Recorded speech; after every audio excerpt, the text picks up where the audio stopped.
Hay una preocupación que se llama neoreaccionario. Me preocupa mucho porque, bueno, lo reaccionario a lo largo del tiempo podría entenderse como ese resorte que provoca quizá una revolución en el pensamiento, en lo social.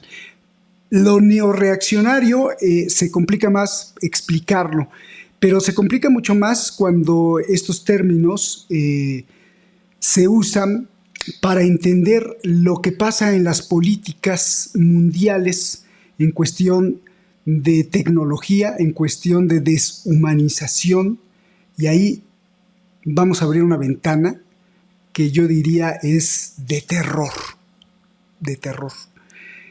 Para ello, Javier Martínez en esta clase magistral nos va a mostrar todo este paisaje que, insisto, humanamente sería desolador. Tú me dirás si estoy equivocado, Javier, pero se ha diseñado, Javier, un atlas del pensamiento neoreaccionario.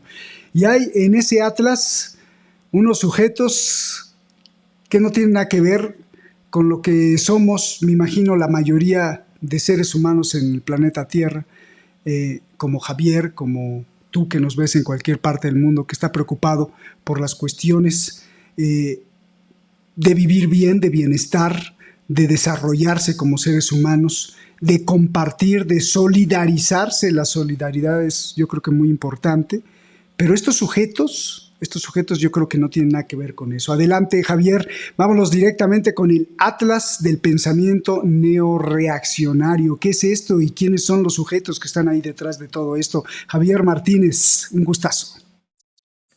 Pues un placer, Roberto. Es volver al tema que ya hemos tratado en algunos programas, intentarlo en este, darle una profundidad mayor y un mayor alcance de conocimiento a nuestros seguidores y seguidoras.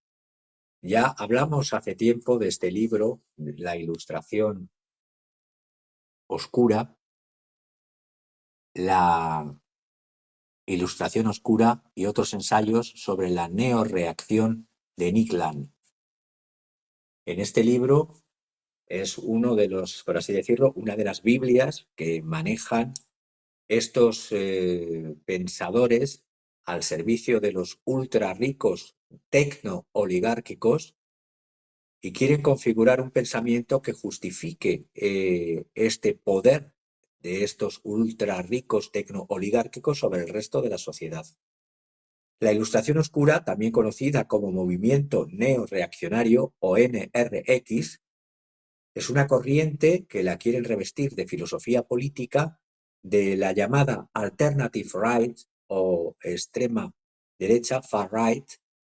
Repito, que yo también llamo con otros pensadores como Cedric Durand y Janusz Varoufakis la justificación del tecno-feudalismo.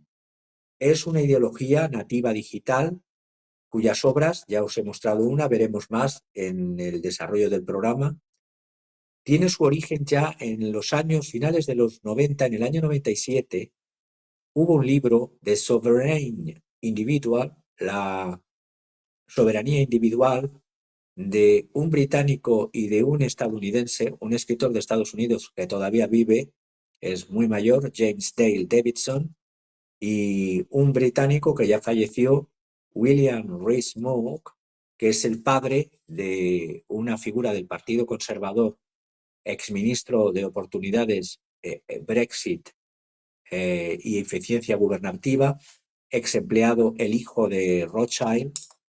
Y en este libro del año 97, The Sovereign Individual, Davidson y Rees-Mogg, padre, teorizaban en un futuro de una sociedad de la información donde el Estado desapareciera, es decir, el Estado que les sirva a ellos antes con los dineros públicos, pero que el Estado les debería de desaparecer en un anarcocapitalismo, en las relaciones sociales donde el individuo, para ellos el emprendedor, el ultrarrico, tecno-oligárquico, es el que tendría que dirigir la sociedad. También profetizaban en ese libro la sustitución en el año 97 del dinero fiduciario respaldado por bancos centrales por alguna clase de moneda digital, año 97.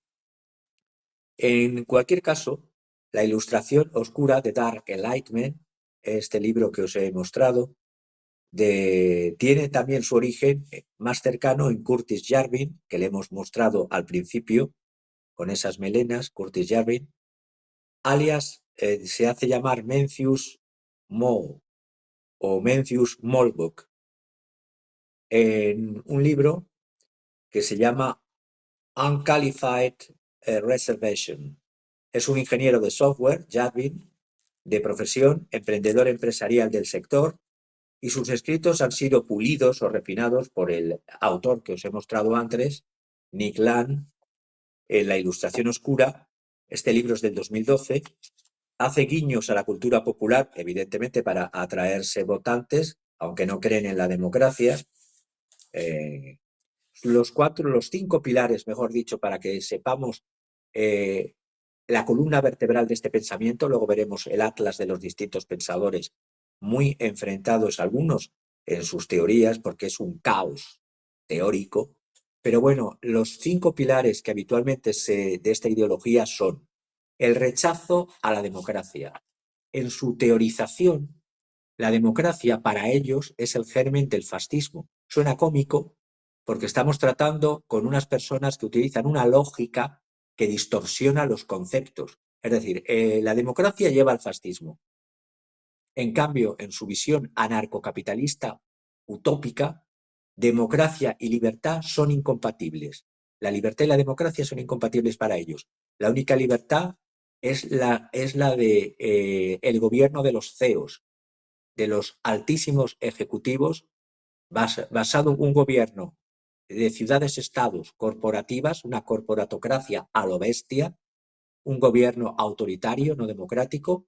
Dicen que sí, que sería justo y próspero, claro, para ellos, basándose en un clasismo brutal, justificado en un darwinismo social absoluto, donde hay una devoción casi religiosa hacia la tecnología y, por lo tanto, rechazando la democracia. Son, a mi parecer, y al de muchos autores, son unos narcisistas extremos y unos egocéntricos. El egocentrismo son aquellas personas que se autoproclaman especiales y superiores a los demás, porque tienen, según los psicólogos, muchas características que son, voy a mencionar 8. Falsa autoconfianza, que para Eric Fromm era un mecanismo de defensa por su inseguridad. 2, un exceso de autoestima. 3, sentimientos de grandeza. 4, ambiciones y expectativas desmedidas. 5, una distorsión de la realidad completa. 6, poca empatía. 7, dificultad para valorar al otro, al que tienen enfrente, al otro ser humano, en sus emociones y en sus valores. Y 8, una hipersensibilidad a que ser evaluados por terceros, porque lo consideran como que es envidia hacia su posición privilegiada, etc. Los teóricos de la ilustración oscura, que es una antítesis para mí, porque la ilustración, desde su origen en el siglo XVIII, tiene que ver con la luz, enlightenment, en francés, les lumières, en alemán, Aufklärung. La ilustración tiene que ver con la luz. Pues estos mezclan 2 conceptos antitéticos. Ilustración oscura. Idealizan a las antiguas colonias obreras gestionadas como si fueran campos de trabajo por las corporaciones y por los CEOs de las corporaciones. E idealizan ciudades asiáticas como puedan ser Singapur, ciudad-estado con 6 millones de personas. Idealizan ciudades como Tokio, pero siempre que sean dominadas por la tecnocracia. Ese es maravilloso gráfico que estáis poniendo.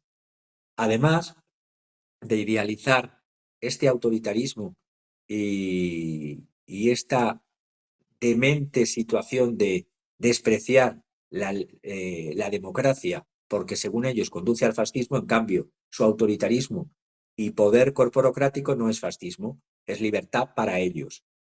Hay un libro que yo les recomendaría que lo leyesen cada uno de estos autores que vamos a tratar hoy, El arte de no ser egoísta, del filósofo alemán Richard David Precht, porque ahí se verían reflejados en muchas de sus parafernalias. También hablan que frente a la democracia hay que derrocarla, incluso votar con los pies. Es una frase que suelen decir. Si no te gusta la vida que en nuestra ciudad tienes, a los que en las ciudades que ellos creasen, ciudades-estado, ciudades en alta mar, ciudades-islas, ciudades en barcos, estilo película de ciencia ficción, lárgate y de nuevo búscate un nuevo lugar donde vivir. Eso sí, para los que viven de su trabajo sería un poco difícil. También otro punto de los 5 pilares, he dicho el rechazo a la democracia, el segundo el desprecio hacia la sociedad liberal, en el sentido liberal de derechos civiles y de las instituciones de defensa de derechos civiles. Consideran a todos los pensadores, a todos los activistas, a todos los profesionales que consideran luchar por la libertad y por la democracia real, nos consideran como que tenemos una ficción religiosa, en cambio su ficción es lo que hay que defender, y llaman a todos los pensadores de la academia y de las instituciones la catedral, aborrecen de la corrección política, se permiten ser altaneros, son egocéntricos, se permiten ser groseros, y eso es un aplauso e incluso van en contra de la universidad pública, van en contra del igualitarismo, de la justicia social, porque lo consideran que son mandamientos religiosos que hay que aborrecer. Por lo tanto, van en contra de la propia esencia del cristianismo. También suelen ser, como base de sus pilares, un concepto de hiperracismo, pero son racistas no solamente frente a negros, indios, orientales, sino incluso dentro de su propio concepto de raza blanca, su concepto, según qué escalas de blanquitud, los mediterráneos seríamos más cerca de desprecio que de aprecio, salvo que en nuestra cuenta corriente fuésemos ultra mega ricos, entonces ya el color no importa tanto. Abominan de las mezclas de razas, mezclan la literatura de Lovecraft con una metapolítica, sostienen que un factor fundamental de la prosperidad de las megalópolis asiáticas es que son megalópolis que hay homogeneidad racial. No sé si han viajado a Asia, pero eso no es así. Con que vayas a Singapur, con que vayas a Tokio, hay una mezcla. Y hay una mezcla en todas las ciudades de Asia. Tienen obsesión por unas prácticas brutales de eutanasia y de eugenesia, es decir, eutanasia para los que están deprimidos, que se aplique rápidamente la eutanasia para la eliminación de los infrahumanos, de los humanos nacidos con taras, o los que caen en la pobreza porque tienen aporofobia, y eugenesia porque quieren crear un ideal de humano blanco como ellos, caucásicos, aunque, con perdón que lo diga, aunque algunos sean más feos que Picio, pero es el concepto que tienen. Así que el otro pilar es el culto al apocalipsis y al aceleracionismo. Son nihilistas, por lo tanto, pro zánatos y anti-eros. Si practicasen más eros, tendrían más gusto por la vida y deben de practicar poco eros o mal eros y ser muy amigos de zánatos. La Ilustración oscura no niega la crisis del capitalismo, quiere acelerar el capitalismo para que devenga de la fase de capitalismo liberal a un ideal postcapitalista que sería siendo capitalista, pero autoritario y, por así decirlo, dictatorial, e incluso prescindiendo de formas humanas como es la transformación biológica a cyborgs en el transhumanismo, pero para unos pocos, no para la mayoría, y creación de ciudades fortalezas tecnológicas en islas artificiales o en el espacio. Y por último y quinto punto de su entronque común es el formalismo. Para ellos hay que abandonar todo prejuicio moral, la realidad para ellos es brutal y por lo tanto, como es brutal, hay que ejercer un poder real que no se puede limitar por leyes ni por tratados y que hay que formalizar mediante un status quo militar real. Es precioso ese gráfico que habéis puesto con todos los conceptos: aceleración, acceleration, the cathedral, lo contrario, luchan contra la democracy, contra el bio-leninismo, que luego lo explicaré, algunos como son antinomial, Sprandl. Mucho se ha hablado de la ilustración oscura de este movimiento intelectual, entre comillas lo pongo lo de intelectual, porque mezclan churras con merinas, mezclan autores y conceptos sin comprender realmente en profundidad a estos autores. Es un pensamiento neoreaccionario también conocido como NRX. Ya hemos dicho que el que lo ha popularizado fue este autor, Nick Land, el que vuelvo a mencionar, Nick Land, en Ilustración Oscura. Se puede considerar un filósofo teórico asociado con el movimiento neoreaccionario. Land ataca los ideales y méritos de la Ilustración clásica, que eran la democracia, la libertad, la igualdad, la fraternidad, la tendencia hacia la igualdad, no la igualdad absoluta, pero sí la tendencia hacia la igualdad y el progresar toda la humanidad, no solamente el progreso en beneficio de unos pocos. Ansía la vuelta, desean la vuelta a formas o a estructuras jerárquicas autoritarias, desechando el instrumento que nos ha dado Dios o la naturaleza, como lo queréis llamar, que es la razón, y el progreso humano dentro del humanismo, no el progresismo. El progreso humano dentro del humanismo también lo rechazan. Los seguidores del neoreaccionarismo no parecen conscientes de que forman parte de una élite que ya creó o está ahí por el desarrollo de un capitalismo que se basó en los principios de la Ilustración del siglo XVIII, porque cuando se estudia la Ilustración, hay dos tipos de ilustración: una ilustración moderada y una ilustración radical. La ilustración radical se acalló, se obvió, y la ilustración moderada es lo que ha dado lugar al origen del capitalismo y a la ruptura de la sociedad feudal estamental. Ellos quieren volver a la sociedad feudal como una sociedad neofeudal, neoestamental. ¿Por qué? Ante la decadencia económica y social, en un universalismo democrático formal y un progresismo que no es progreso humanista, quieren regresar al tecnofeudalismo y a formas de gobierno autoritarias. Y por eso consideran que la ruptura con el Estado, eso sí, salvo que mientras que el Estado les esté dando fondos, como se da desde el Estado federal de Estados Unidos a Silicon Valley y a través del Ministerio de Defensa y del Pentágono, dinero público para los tecnobros del Silicon Valley, eso no es malo el Estado.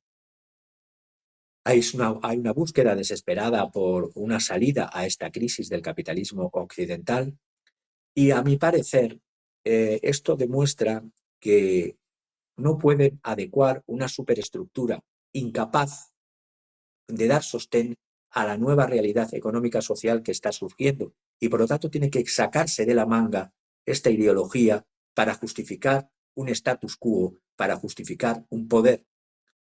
La salida, como también es otro término que suelen tener ellos, exit, es un término que utiliza la llamada ilustración oscura y pensamiento neoreaccionario, abandonar o evadir el sistema actual, pero eso sí, para fortalecer a la clase dominante dentro de la estructura del capital. Es un gatoparcismo lampedusiano, es cambiar todo para que nada cambie. Mucha palabrería, luchar contra el globalismo, el universalismo, la razón universal, los derechos humanos universales, la moral universal, mezclan churras con merinas, porque el globalismo universalista a veces pone en peligro los propios derechos humanos universales, y por lo tanto meten en un cajón en un totum revolutum de mezcla de conceptos a lo que llaman catedral. Allí meten a medios de comunicación, a gobiernos, a organismos internacionales, ONGs, tanto globalistas como los que somos humanistas. Todo lo que tenga que ver con los principios de humanismo y de libertad, igualdad y fraternidad, ellos lo anatematizan. porque quieren un sistema de control basado en un autoritarismo neofeudal. Es un pensamiento, acción asentado en una crisis del sistema capitalista que persiste desde el año 2008 y pone en evidencia que el capitalismo en su fase actual imperialista está en descomposición y, por lo tanto, buscan una prórroga basada en una imposición autoritaria de contratendencias. He dicho que es un totum revolutum porque mezclan pensadores como Nietzsche, maravillosos pensadores como Nietzsche, Schopenhauer, Stirner, Thomas Hobbes, Carl Schmitt, Julius Evola, todo en un pandemonio. Es decir, ¿qué es un pandemonio? Aparte de que pueda sonar a demonio, pandemonio es lugar donde hay mucho ruido y confusión. Es un guirigay vaciador de sentido profundo de dichos autores. No entiende ni a Nietzsche, ni a Schopenhauer, ni a Stirner, ni a Thomas Hobbes, ni a Carl Schmitt, ni a Julius Evola. Eso sí lo mezclan y lo dan y lo menciona para darse una patina de cultura y de ideología. Sus ideas se han desarrollado a través no de libros, luego se han recopilado libros, pero nacieron a través de blogs, de foros de internet, de ensayos no académicos, no con un análisis riguroso y en publicaciones revisadas por pares de instituciones universitarias y académicas. Es para mí, y eso lo veo un paralelismo también, es una vuelta a la situación que había en el periodo de entreguerras antes del surgimiento del nazismo y del fascismo, cómo determinadas élites de un capital en Alemania, en Italia, buscaban justificación para reforzar su poder a una posible pérdida de poder, un asalto a la razón, una destrucción de la razón. Esta es una obra de Georgi Lukács, Die Zerstörung der Vernunft, el asalto a la razón o destrucción de la razón, donde él pone en la luz, este autor, Georgi Lukács, en los años 30, 40, como el pensamiento irracionalista y la lucha contra el pensamiento de la ilustración es una justificación, una mala lectura de autores para justificar una situación de poder extremo autoritario. Por eso se busca un traje teórico para legitimarse como ideal estos políticos ultra reaccionarios. El propio Trump no parece hacer feos el Trump 2.0 a la ruptura que proponen estos NRX o neoreaccionarios. Se rodea de personajes que retroalimentan las consignas pseudo filosóficas, que no son filosóficas profundas, que lo integran. Elon Musk, aunque no se identifica explícitamente con esta corriente, ha mostrado interés en algunas de sus ideas, como es la gobernanza tecnocrática y la crítica a las instituciones tradicionales. Otros autores o personajes destacados de la Ilustración Oscura son Peter Thiel o Peta Thiel, cofundador de PayPal y de los primeros inversores de Facebook. Thiel ha expresado su escepticismo hacia la democracia liberal, hacia la democracia formal. Prefieren situaciones de neomonarquismo, aunque sea un presidente, pero que actúe como un monarca autoritario, rodeado de sus tecnobros o señores feudales, que realmente son los que quieren dirigir sin ningún control, sin ninguna fiscalización, sin ningún límite. También está Balaji Srinivasan, empresario cofundador de Council, exdirector de tecnología de Coinbase, es socio general de la firma de capital riesgo Andreessen Horowitz. Este Srinivasan aboga por la descentralización y que la tecnología reemplace a la estructura de poder existente. Buscan, repito, la feudalización del poder. El neoreaccionarismo, asociado con la idea de Ilustración Oscura, dicen que la democracia es un sistema disfuncional que conduce a la corrupción. Si conduce a la corrupción, controlemos, ataquemos la corrupción, no la democracia, no nos carguemos, mejoremos el sistema democrático, no en pos de atacar la corrupción, la incompetencia que existe y el cortoplacismo, se proponga un régimen neofeudal, corporatocrático, de tecnobros, porque eso Si hay corrupción en la democracia, imaginaros en un gobierno sin control, donde la solución es unos tecnoseñores feudales que ya hemos visto la corrupción también en Silicon Valley y en el Deep State de la tecnoindustria militar, porque la solución que proponen sería mayor ineficacia, mayor ineficiencia y mayor incompetencia. Pensemos en los múltiples fracasos de Elon Musk. Las decisiones a largo plazo, para ellos, con este gobierno autoritario de poder omnímodo, sin cortapisas ni legales, sin controles de legalidad, ni de legitimidad, ni de fiscalización, no tendrían necesidad de elecciones ni de presiones populares. El poder estaría en manos de una élite tecnocrática de personas que se autodefinen altamente capacitadas y altamente competentes, es decir, yo me lo guiso, yo me lo como. Así se autodefinen el uso de sistemas tecnológicos avanzados para tomar decisiones políticas. Claramente los protocolos, consensos e ideales divergentes se convierten en frenos a su acumulación de capital y la dictadura se convierte para ellos en lo eficiente y en lo racional. Cultivan una racionalidad paradójica. Son irracionalistas que hablan de que la democracia conduce al fascismo. En cambio, su práctica autoritaria es libertad. El neorreaccionarismo defiende así una sociedad jerárquica, una sociedad, se autoproclaman superhombres, quieren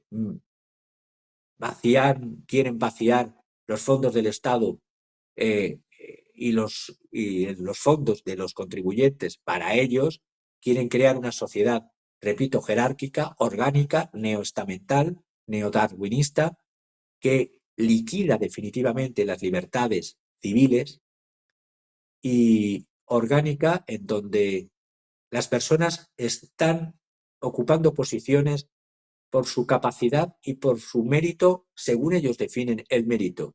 Aquí no hay posibilidad de igualarse a ellos, es volver a la sociedad estamental. En el estamento donde naces, en el estamento mueres, argumentando que la igualdad es una ilusión. Hombre, la igualdad formal de las democracias formales burguesas es una ilusión, pero al menos hay una ilusión formal con límites y contrapesos. Con lo que ellos proponen es una vuelta a un Estado autoritario brutal, pre-burgués, feudal. Y las sociedades funcionan mejor, dicen, cuando hay una clara estructura de autoridad jerárquica. Bueno, esto lo dicen ellos. En este sentido, las políticas redistributivas son para ellos ineficientes y contraproducentes, salvo que hablan de fomentar. Bueno, luego lo incidiré sobre ese punto. El enfoque que fomentan es la competencia y la eficiencia económica. Pues vaya. Cuando hablan de la competencia, salvo que la competencia sea china, sea rusa, sea de la India, o sea, por eso poner aranceles, eficiencia es el fracaso del departamento Doge o Doge y el agujero negro, el black hole del complejo tecno-militar industrial, que es un reforzamiento del Deep State que tanto criticaban los MAGA. Y por lo tanto van hacia más y peor de lo que se criticaba. Y cuando hablan que están en contra de la igualdad, es que van en contra hasta de la igualdad formal y aparente. Mencionan el darwinismo social. Leen muy mal a Darwin, como todos los darwinistas sociales, porque hasta Darwin fue leído por Marx y no eran antagónicos si se miran las estructuras del pensamiento del materialismo histórico y el materialismo dialéctico y el pensamiento del evolucionismo darwinista. Pero claro, el darwinismo social es una perversión del pensamiento de Darwin. En las culturas, las estructuras y las normas sociales que no se adaptan desaparecen, sí, pero ellos quieren parapetarse a través del ejército, de la policía y del dinero de los contribuyentes y tomar el poder en un golpe de Estado y considerarse como Elysium, los mejores. Esto puede llevar, evidentemente, si eso pasase, a una contrarreacción social movilizadora y en este sentido, por eso quieren destruir las estructuras del Estado a favor de los muchos y dejar las estructuras del Estado a favor de los pocos, de ellos. Oye, hay algunos que dicen que todo esto es teoría de la conspiración, pero yo creo que son ellos mismos los que están promoviendo eso para que no les vaya tan mal en la aceptación pública, ¿no? No sé por qué hay mucha gente, ¿no? Que lean su manual, La ilustración oscura. Yo procuro, de cuando intento transmitir algo, leer las propias fuentes de quien hablo, porque aunque no esté de acuerdo en nada con ellos, no les prohíbo ni la palabra ni les descalifico. Simplemente digo lo que ellos dicen. El neorreaccionarismo es consciente de la importancia de la centralidad del trabajo y de la vigencia de la teoría del valor trabajo, pero a pesar de afirmar que el capitalismo sigue siendo una fuerza aceleradora que a través de la competencia y la innovación impulsa el desarrollo tecnológico, quieren ir disminuyendo el papel del trabajo en la relación capital-trabajo, a ser posible la eliminación del trabajo y por ende de los trabajadores. Quieren la mayor desregulación en la superestructura de poder para ellos no tener límites ni cortapisas en su ejercicio del poder, con la tendencia además de la caída de tasa de ganancias y la tasa de beneficios, primero en las industrias tradicionales de Occidente, de ahí la desindustrialización y el traslado mediante la primera fase del globalismo, y yo digo primera fase porque para mí esto es otra fase del gran capital. La primera fase fue un globalismo, por así decirlo, eh, borrador de diferencias, creando diferencias, borrador de las verdaderas raíces de los pueblos y de las soberanías económicas y soberanías culturales y políticas de los pueblos a favor de un falso progresismo globalista que fue la primera fase. Pero es que esta fase nacionalista ligada a los tecnobros es el chocolate del loro, es decir, que todo se mueva para que nada cambie. Una teoría verdaderamente trágica y horripilante, porque están engañando a las bases populares que creen que va a haber un cambio con ellos. Va a haber un cambio, sí, a mayor concentración de poder en esas élites. Y buscan una política bélica de rapiña neocolonial en lo referente a la apropiación de escasos recursos energéticos y minerales. Cuando hablan del aceleracionismo, es decir, la implantación acelerada del desarrollo tecnológico, especialmente la inteligencia artificial, la automatización y la cibernética, es un rearme acelerado, buscan por eso el rearme no solo de I más D más I, y cómo se rearma aceleradamente con I más D más I, a través de inversiones públicas brutales en la industria militar y en la industria tecnológica de uso militar, porque eso permite el doble uso luego, a posteriori, porque se ha comprobado cómo el militarismo antes de la Primera Guerra Mundial y en la Segunda Guerra Mundial dio avances tecnológicos, primero en uso muerte y luego en uso civil. En la dicotomía capital-trabajo, por lo tanto, van intentando eliminar la T de trabajo e incrementando el poder de la C de capital. Y yendo hacia quiénes son el who is who, este atlas del pensamiento neorreaccionario, aunque ya he citado algunos, voy a decir que se divide este atlas en tres cuerpos. El cuerpo principal, constituido por tres autores centrales, que ya he mencionado a dos de ellos, Curtis Yarvin y Annick Land. El corpus o el cuerpo secundario, que son los autores neorreaccionarios de segunda orden, y luego, en tercer y último lugar, hay un cuerpo de conexo o indirecto que yo lo llamaría pues de autores que si no están encuadrados dentro de estrictamente del pensamiento neorreaccionario, sí que los retroalimentan. Empezamos por Curtis Yarvin, el profeta de las luces oscuras. Curtis Yarvin es la figura más conocida y sin embargo la más visible del pensamiento neorreaccionario. él es creador de una sociedad Tlön. A ver, volvemos a lo de siempre, son unos mitomaníacos. Hay una obra de Borges que se llama Tlön, Uqbar y Orbis Tertius, es un cuento de Borges, en la revista Sur, en el número 68, en mayo de 1940, lo publicó. Es una preciosa novela anticipatoria de ciencia ficción y de mucha profundidad, como las obras de Borges. Pues igual que pasa con la Guerra de las Galaxias, igual que pasa con Tolkien, pues cogen para darse ese barniz. Ahí está Curtis Jarvin, creó una sociedad clon, sociedad financiada por Petatil, cuyo objetivo es la búsqueda de una arquitectura descentralizada en Internet a través de un proyecto que se llamaba y se llama Urbit. Clon es el vehículo corporativo de la pila de software de código abierto Urbit, que toma como nombre la sociedad urbit.org, esta obra de Borges Tlön. También se hace llamar con seudónimo Mencius Malbok o Mencio, como el filósofo chino Mencio, un filósofo del anarquismo chino, anarquismo, bueno, pensamiento libertario, no libertariano, y Malbuk es Mo. No sé de dónde vendrá lo de Mo, será porque el Mo es cuando uno no se lava, cuando las cosas están sucias. Jarvin ha publicado además Unqualified Reservation, que es un verdadero crisol y donde se han formado y sedimentado muchos de estos conceptos que estamos tratando hoy. En el momento de la investidura de Trump en el año 2025, en enero,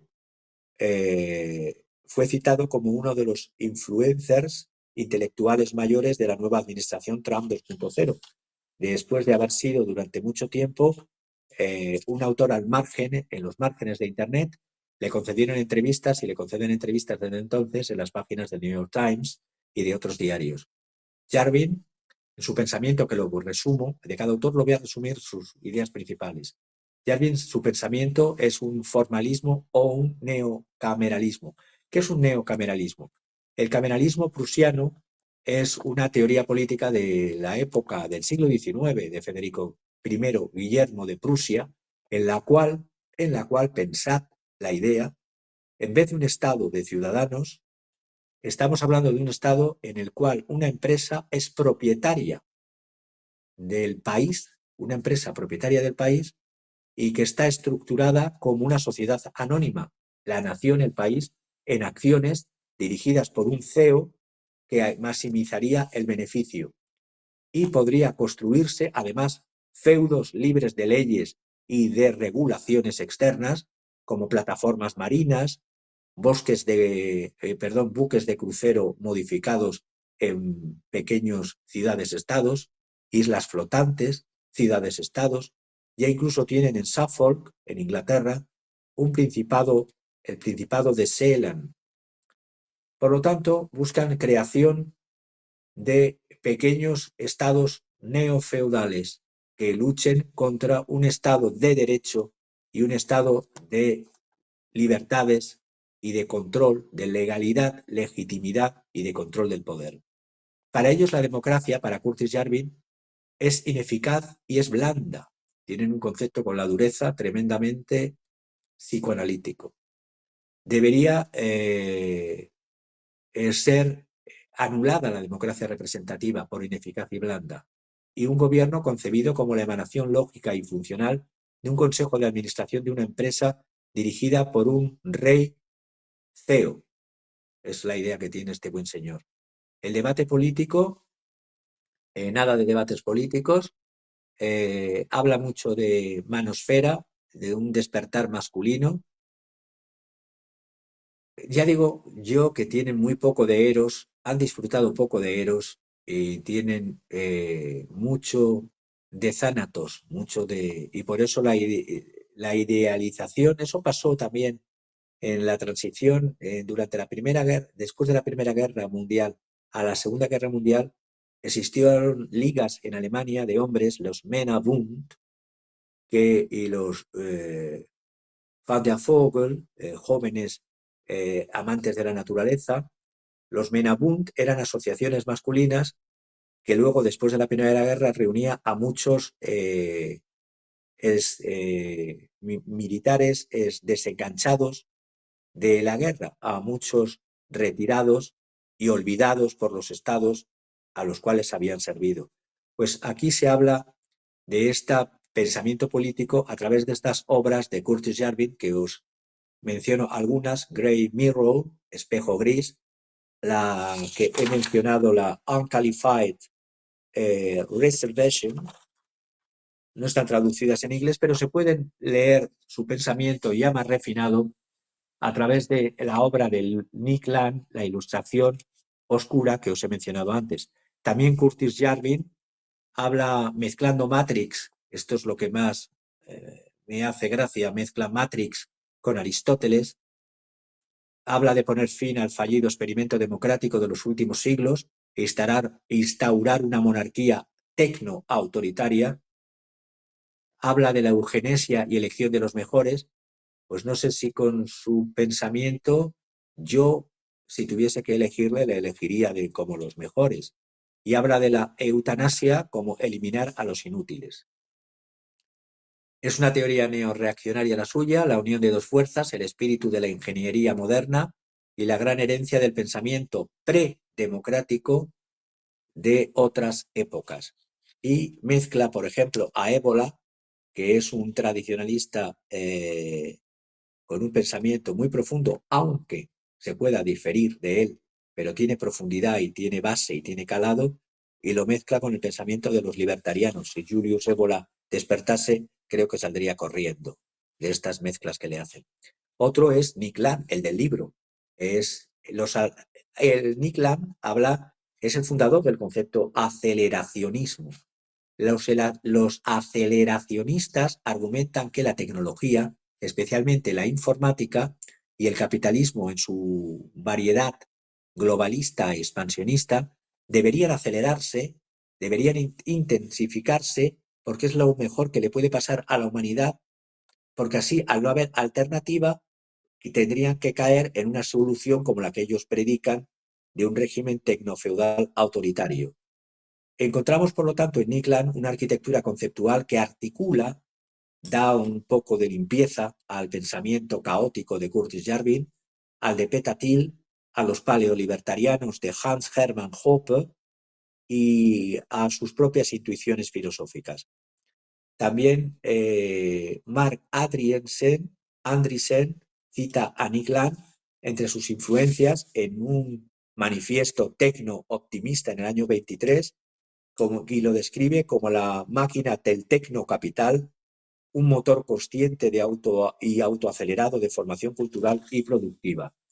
En esta obra que os he mencionado, The Dark Enlightenment, La Ilustración Oscura, encontramos los temas más extremos de la neorreacción: el rechazo radical de la democracia, la llamada a acelerar las dinámicas del tecnocapitalismo, los reemplazos de los estados, la desaparición de los estados.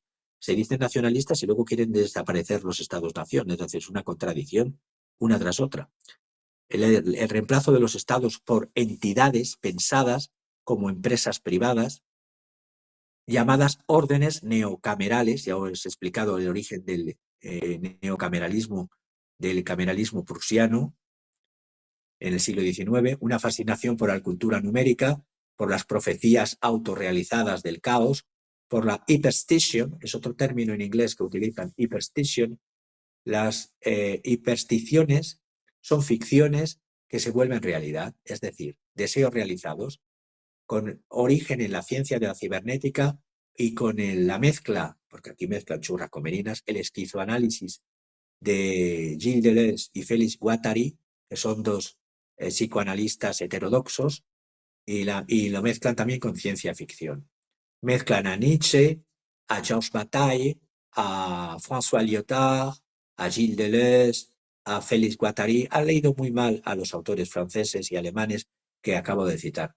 El movimiento intenta definir, anclándose en un abismo psíquico de hipersticiones, es decir, lo que piensa se vuelve realidad a través, además de la máquina, una especie de magia tecnomaquinista, anarcomonarquistas, Anarco-monarquistas, es otra antítesis, anarco-monarquismo, autoritarismo tecnofeudal, obsesión con China, eugenismo, eutanasia, evolución numérica y biomecánica concurren para desagregar la soberanía, hacer explotar la soberanía y deconstruir las formas de lo político.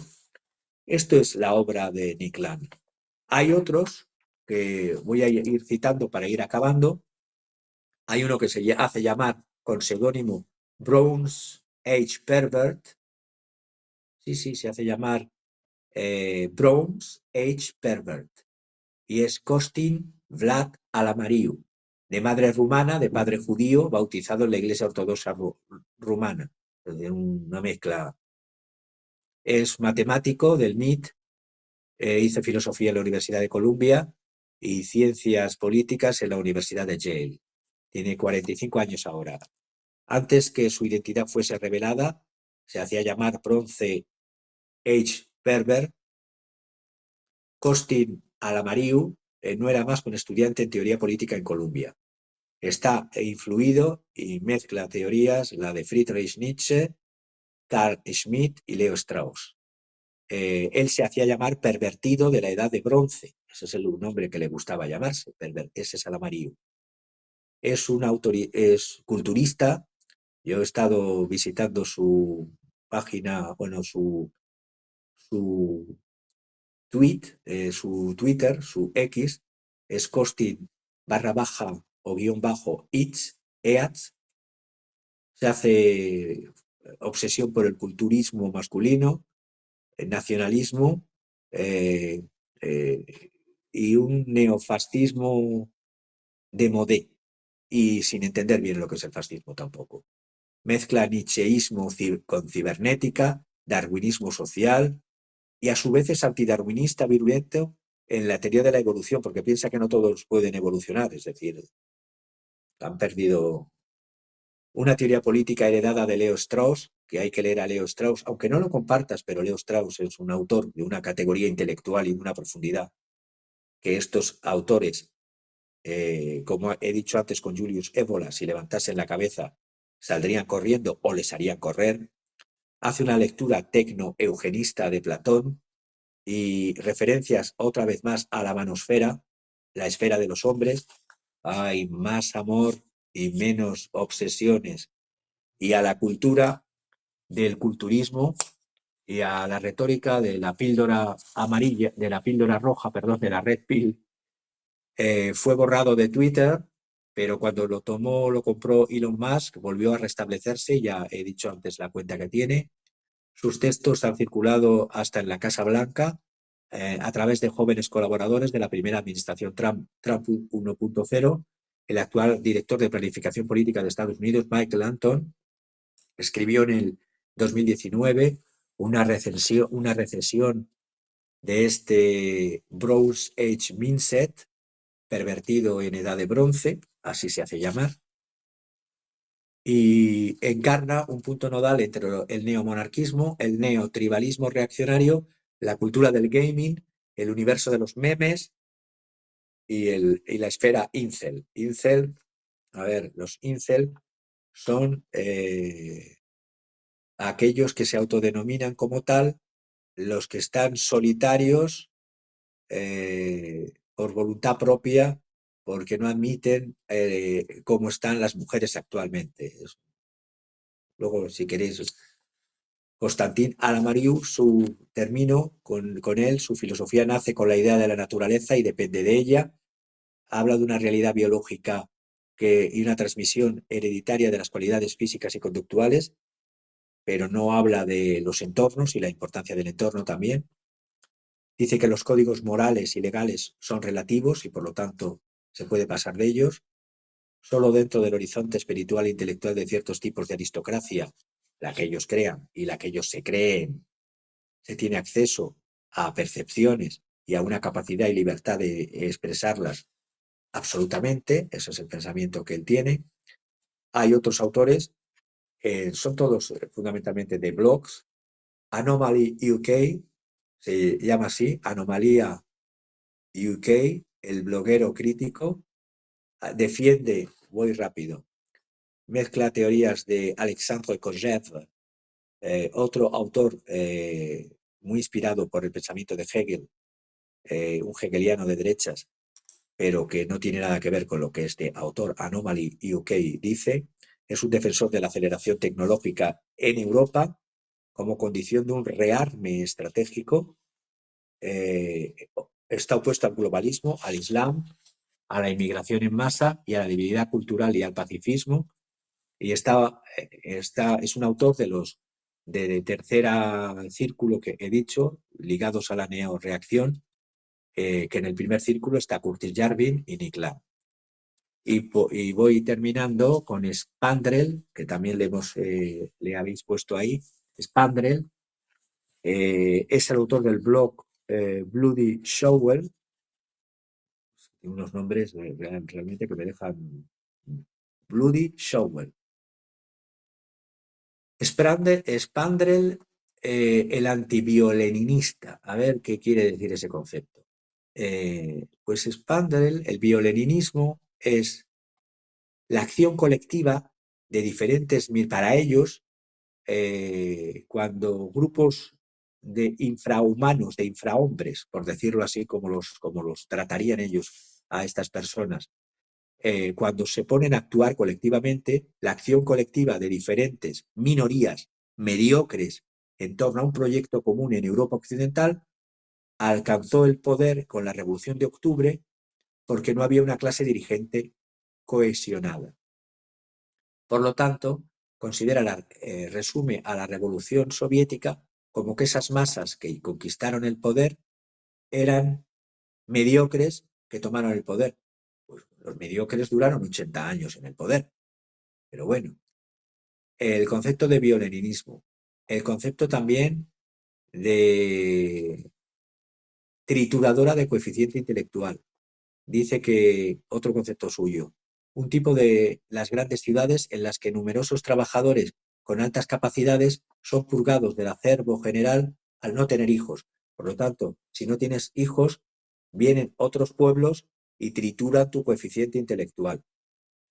Spandrel es conocido por formar parte del canon neorreaccionario junto a Nick Land y Curtis Yarvin. Spandrel es un escritor, informático y bloguero residente, curiosamente, en la República Popular China. Es decir, no le gustan los modelos ni de la Revolución Soviética, pero vive en un país que está gobernado por el Partido Comunista Chino. Dice también que Cthulhu, esto es una figura de los mitos de Cthulhu, del Lovecraft, porque mezclan literatura fantástica, ciencia ficción con filosofía. Cthulhu, y además una muy mala interpretación de Lovecraft, Cthulhu siempre nada a la izquierda. Dice, aunque existan giros a la derecha. La reacción de Termidor, estoy cogiendo frases de su blog, la reacción de Termidor es la reacción que hubo después de Robespierre en la Revolución Francesa. Y dice, la reacción de Termidor sí sucedió. Pinochet sí existió, es un modelo que él tiene, Pinochet. El terror de Robespierre fue una locura y enfureció a demasiada gente y produjo una reacción. Eso sí, Stalin hizo lo mismo con purgas y se salió con la suya. Ve bien el terror de Pinochet, ve mal el terror de Stalin. No es coherente con que hay terror bueno y terror malo.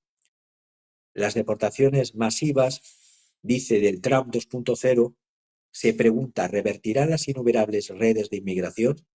¿Solucionarán el problema de la fecundidad? Pues lo pone en duda. Es crítico, a pesar de ser un neoreaccionario, es crítico con Trump 2.0, porque le considera débil y piensa que no va a llegar a su objetivo.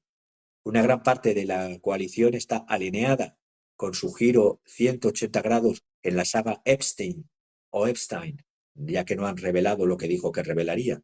Y el tema de los aranceles está poniendo a muchas élites económicas enfrentadas unas con otras.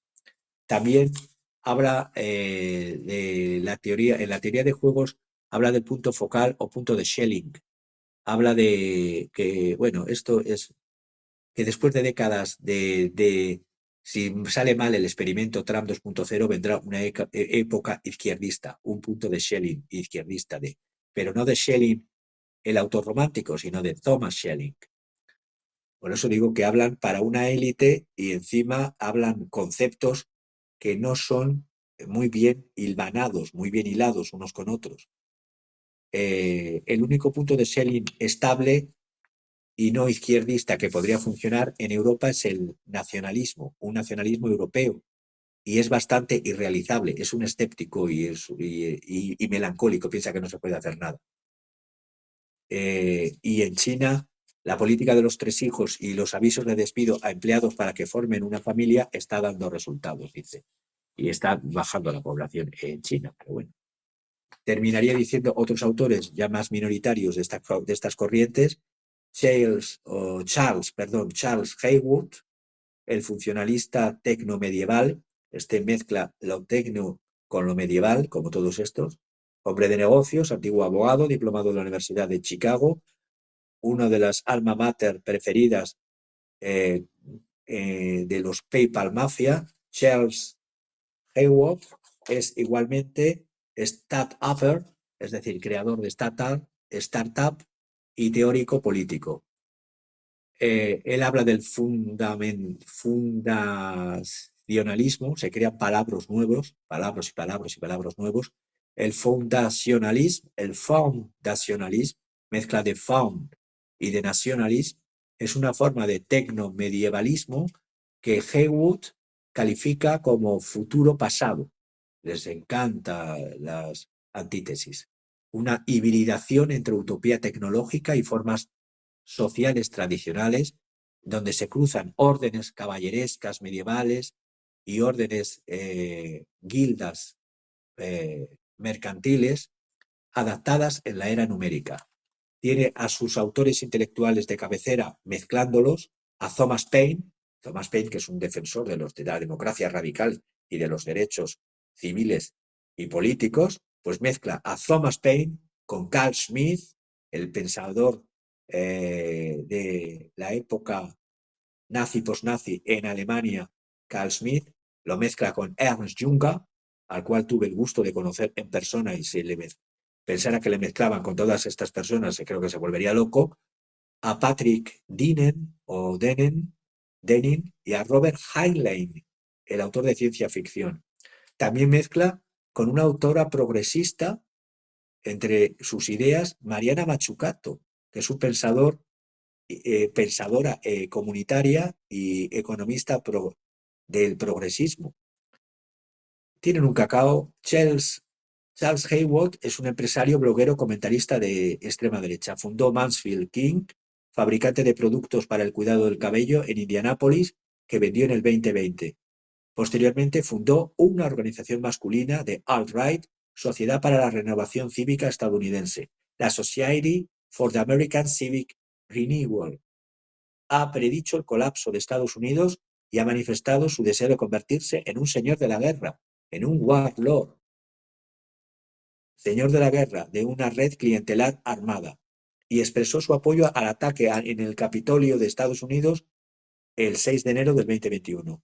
Y por último, que no quiero marearos con más autores, quería ser lo más comprensivo de todos, pero es que hay muchos ya blogueros de segunda y de tercera ligados a que han escrito menos, pero he recopilado a casi todos. Hay uno que se llama Ciro H.P. Lovecraft, Ciro H.P.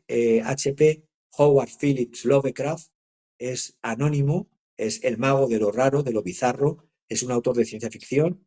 A partir de los años 2010 tiene una cuenta en Twitter neoreaccionaria, publica en un blog personal en novelas de inspiración cyberpunk, explora las mutaciones tecnológicas, la inteligencia artificial, el transhumanismo y más ampliamente las consecuencias sociales de la innovación tecnológica. Este Ciro H.P. Lovecraft aboga por el aceleracionismo que he comentado antes con Nick Land y una mezcla de neoreacción y de ciencia ficción. Por último, pensadores libertarianos están Hans Hermann Hoppe, es un alumno de Rothbard y de Habermas, y fue alumno de su tesis, la hizo con Habermas, es un autor alemán de un pueblo llamado Peine. Peine es y los Peine en alemán, o los Stahlträger, son los portadores de acero, nació en un pueblecito de obreros de la construcción. Luego fue profesor emérito de la Universidad Estadounidense de Nevada, fundador de la Property and Freedom Society, es miembro distinguido del Instituto Mises, es decir, del pensamiento de los libertarianos, y aparte de ser un libertariano, también es un paleolibertariano en su corriente anarcocapitalista, pero también está ligado a estas ideas de monarquía, democracia y orden natural, una visión austríaca de la era americana. Aunque hay que decir, en honor a la verdad, que aunque sea un pensador que puede no estar en mi línea teórica, es un pensador que ligarle a este grupo tan de mezcolanza. Hans Hermann Hoppe tiene sus obras traducidas por Unión Editorial: Monarquía, Democracia y Orden Natural, Economía Ética de la Propiedad Privada, una teoría del socialismo y del capitalismo, El mito de la defensa nacional y Progreso y declive, una historia del humanismo. Pertenece a la corriente económica austríaca, pero es crítico con la democracia fundada a los criterios de eficiencia económica. Por lo tanto, estaría en choque con los anarcocapitalistas de los tipo Petatil, pero están metido dentro, o le quieren meter, mejor dicho, dentro de la panoplia del pensamiento de la Dark Enlightenment.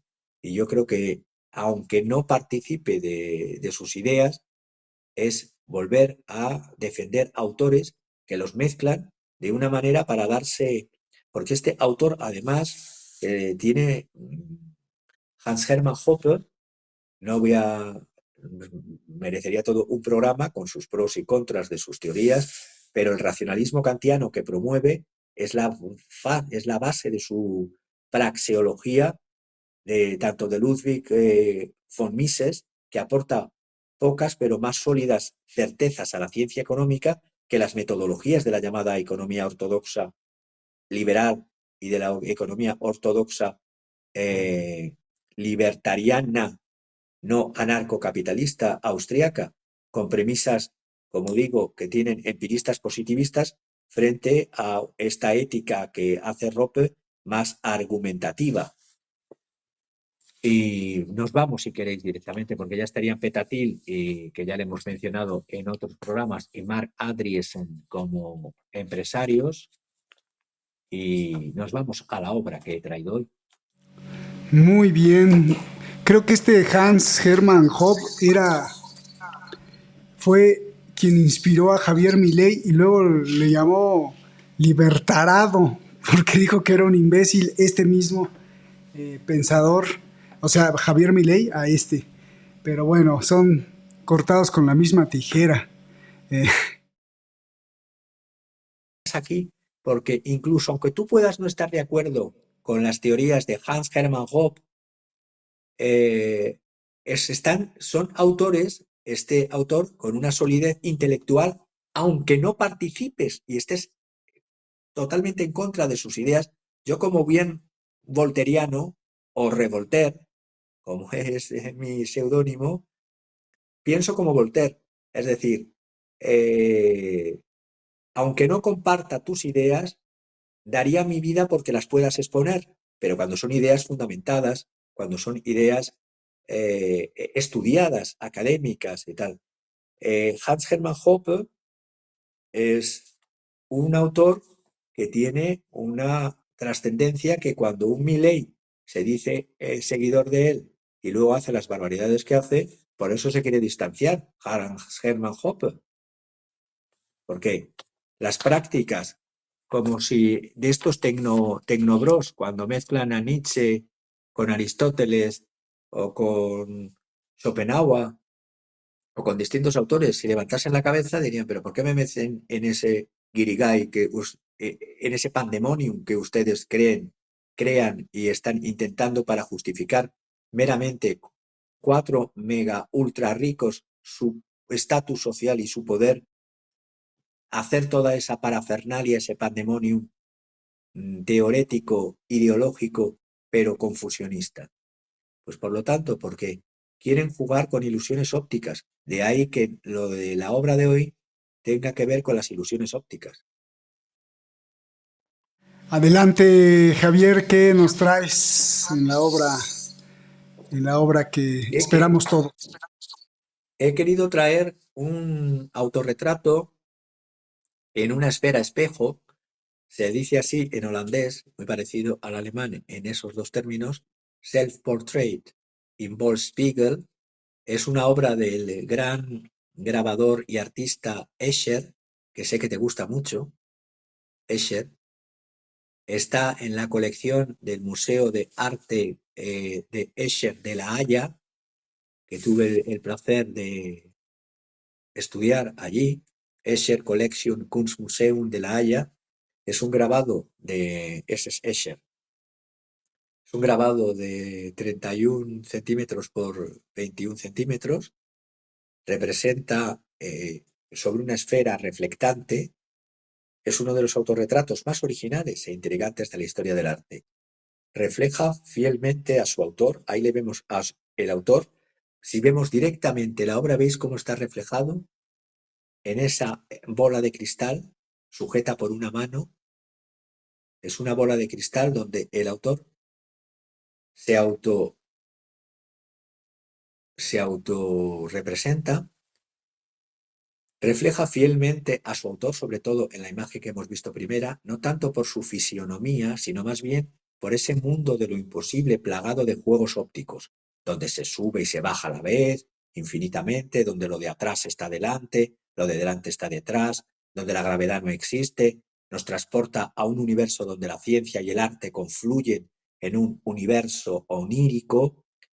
Es que este autor, Escher o Escher, es inclasificable, fuera de su tiempo y de su contexto. Fue uno de los artistas más interesantes en cuanto al dibujo, conocedor en profundidad de la técnica del grabado y excepcional en el dominio del método del trabajo depurado y limpio. Escher desafía el espacio creando un absurdo lleno de equilibrio y de armonía, encontrando formas originales de ocupar el espacio por medio de la combinación de planos bidimensionales y tridimensionales. En este autorretrato experimenta con la óptica.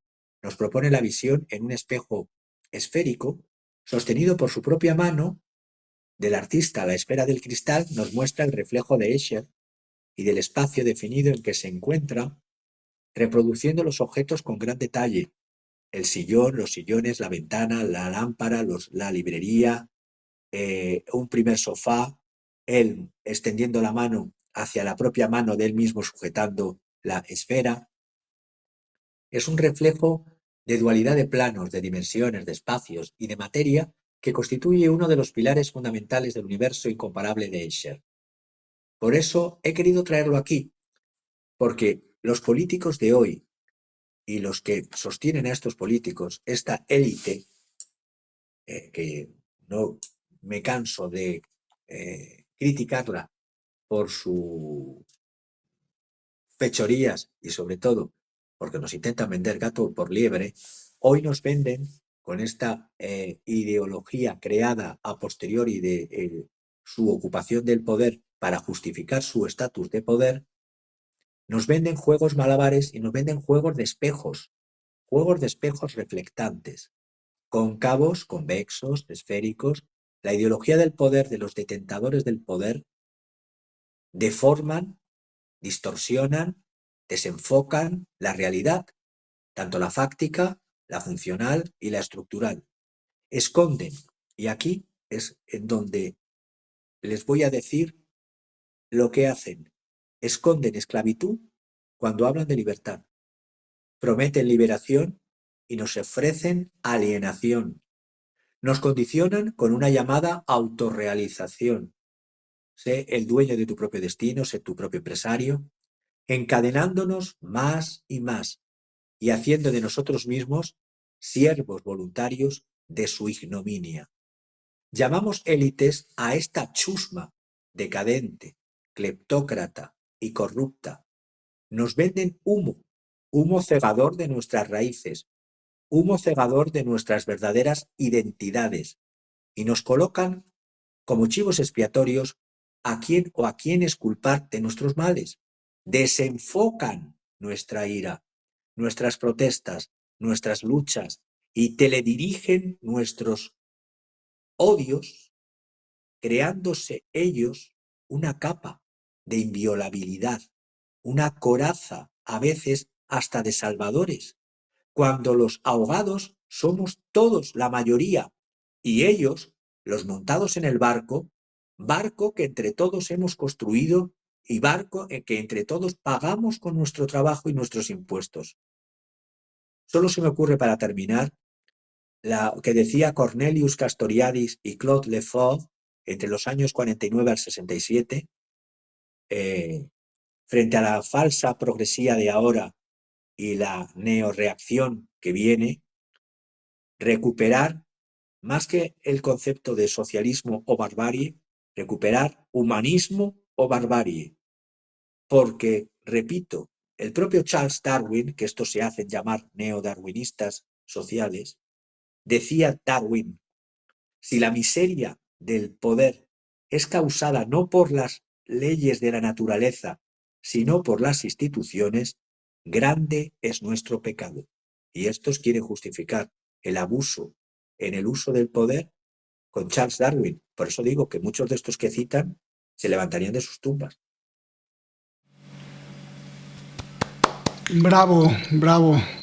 Y mira, esta obra que me encanta mucho también de él, que es una escultura y es precioso. Efectivamente, el autorretrato de lo absurdo. Gracias, Javier.